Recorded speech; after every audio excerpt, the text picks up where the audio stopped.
안녕하십니까. 아주TV의 클릭 생활경제 시간입니다. 오늘 이 시간에는 지난달부터 만 5세 아동에까지 아동 한 명당 월 10만원이 제공되는 아동수당 제도를 놓고 이정수 기자와 얘기 나눠보도록 하겠습니다. 안녕하십니까. 안녕하십니까.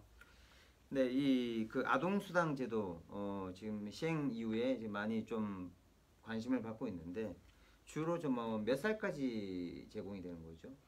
그 아동 수당은 만 0세 이상부터 만 6세 미만 아동에게 지급됩니다.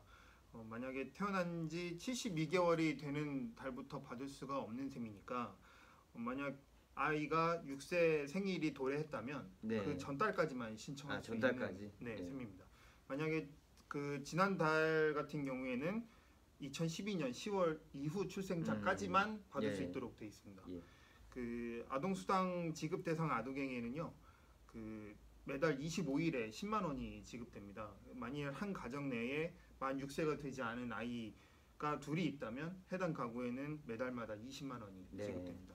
지금 이게 사상 처음으로 지급되는 상황이죠? 네, 그렇습니다. 그러면은 지난번에 했을 때 한 혜택을 받은 아동이 몇 명 정도 됩니까? 보건복지부에 따르면 만 0세 이상부터 그 만 5세 미만까지, 만 5세까지 아동 250만 명 중에 약 95.2%인 233만 명이 아동 수당을 신청했고 그 중에 195만 명에게 아동 수당이 지급됐습니다. 아, 신청자 중에서 다 받은 건 아니고. 네. 그 왜 그렇습니까? 그것은 그 재산이라든가 소득 수준에 따른 것으로 이제 일부는 제외되고 지급 대상이 안 된 상황이고 그리고 그 여러 가지로 다른 것들이 그 이 부분에 대해서는 다시 또 말씀드리도록 하겠습니다. 그리고 특히 이제 그 기초생활수급자라든가 아니면 차상위 계층 등에 해당되는 가구에서는 아동수당 시청률이 98.4%에 달했습니다. 아무려면 가장 절실하게 수당이 좀 필요하신 분들인 계층이니까. 그렇죠. 사실 이같이 신청률이 나온 것은 상당히 높다라고 평가할 수 있는 건데요. 이것은 그 정부가 제도 추진에 상당한 신중을 기하고 있기 때문입니다.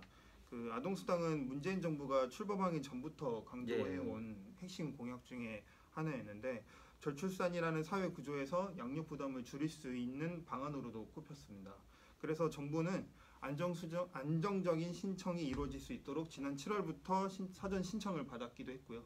그래서 그 저소득층이 아동수당을 받지 못하는 일이 없도록 여러 차례 다양한 방법으로 안내하기도 했습니다. 네. 지금 우리가 막상 아동수당이라는 제도는 많이 들어서 알고 있는데 막상 우리가 또 신청하려면 또 약간 절차가 좀 필요한데 주로 좀 어떻게 해서 뭐 주의해야 될 부분이라든지 그런 부분 좀 안내 좀 해주시죠. 네. 우선은 아동수당을 지급받기 위해서는 가구 소득과 재산을 더한 일종의 이른바 소득 인정액이 선정 기준액 이하여야만 합니다. 근데 이제 보통 이번에 아동수당 제도를 설정하면서 지급 대상을 상위 10%를 제외한 나머지 하위 90%로 설정을 했기 때문에 거의 대부분이 지급 대상에 해당된다고 볼 수는 있습니다. 그리고 아동수당은 신청일을 기준으로 지급이 됩니다. 만약에 아동이 있다고 하더라도 해당 아동이 있다고 하더라도 신청을 하지 않으면 지급이 못 받는 거네요. 네, 신청을 해야지만 지급받을 수 있고요. 그리고 만약에 그 지급일이 25일인데 25일이 지나서 월 말이 지나기 전까지 그 사이에 만약에 신청했다면 그 다음 달에 그 이전 달 분까지 소급 적용해서 받을 수 있습니다. 소급 적용해서 받을 수 있는 부분이 있네요. 받을 수 있습니다. 그리고 막 출생된 아이에 대해서는 조금 더 여유롭게 신청이 지급 적용이 됩니다. 기간이 얼마까지 그러니까 예를 들어 유예가 됩니까? 출생을 신고한 일을 기준으로 60일 이내에만 신청을 하면 출생 신고일 것까지 합쳐서 아동수당을 받을 수 있습니다. 일단 2개월까지는 어느 정도 여유 있게 신청할 수 있다는 얘기네요. 네.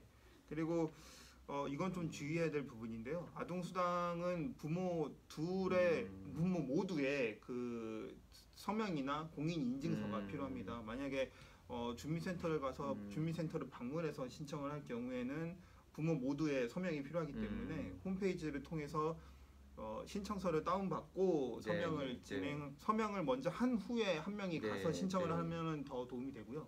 그리고 만약에 홈페이지나 앱 등을 통해서 신청을 할 경우에는 부모 둘의 모두의 공인 인증서가 있어야 합니다. 있어야만 합니다. 예.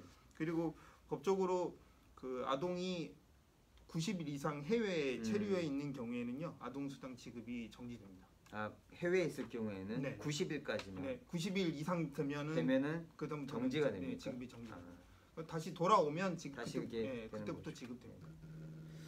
알겠습니다. 지금 문재인 정부 들어서 핵심 공약인 아동수당 정책이 시행이 됐는데요. 아무래도 이때 제도적으로 또 정착되기까지는 시간이 좀 걸릴 것으로 보입니다. 우리 주변에서 또 아동수당으로 조금 우리 살림이 조금 나아졌으면 하는 바람도 있습니다. 이상 클릭생활경제였습니다. 나와주셔서 감사합니다. 네, 감사합니다.